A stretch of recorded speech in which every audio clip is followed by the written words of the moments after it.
জনাইছো এটা breaking news. নগাঁৱৰ কঠীয়াতলীত চোৰাং গৰুভৰ্তি টাটা মোবাইল জব্দ। তিনিচুকীয়াৰ পৰা 11টা গৰু কঢ়িয়াই আনিছিল বাহনখনে। ভাৰতীয় গো সুৰক্ষা বাহিনীৰ সহযোগত নগাঁৱৰ কঠীয়াতলী আৰক্ষীয়ে জব্দ কৰে চোৰাং গৰুভৰ্তি বাহনখন। একেলগে অহা আন 4খন গাড়ী পলাই যাবলৈ সক্ষম হয়। বাহনখনৰ ভিতৰত থকা 11টা গৰুৰ ভিতৰত থকা এটা গৰুৰ মৃত্যু হয়। পিছত আৰক্ষী তথা গো সুৰক্ষা বাহিনীৰ সহযোগত আন বাকী 10টা গৰু গোশালালৈ প্ৰেৰণ কৰা হৈছে। আৰক্ষীয়ে জব্দ কৰা বাহনখনৰ নম্বৰ হৈছে AS31C2464। 10টা গৰুহে আমি গোশালা ভাৰতীয় গৌৰক্ষা বাহিনী হিচাপত গোশালাত আমি 10টা গৰু পাইছো। 10টা গৰু আছিল হয় 11টা আছিল কিন্তু একটা ঢুকালে, এটা গৰু ঢুকালে।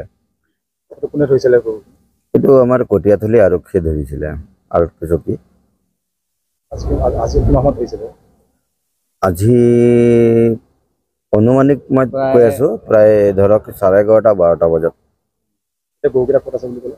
এটো আমাৰ ভাৰতীয় গৌৰক্ষা বাহিনীৰ গোশালাত আছে, শ্ৰীকৃষ্ণ গোশালাত।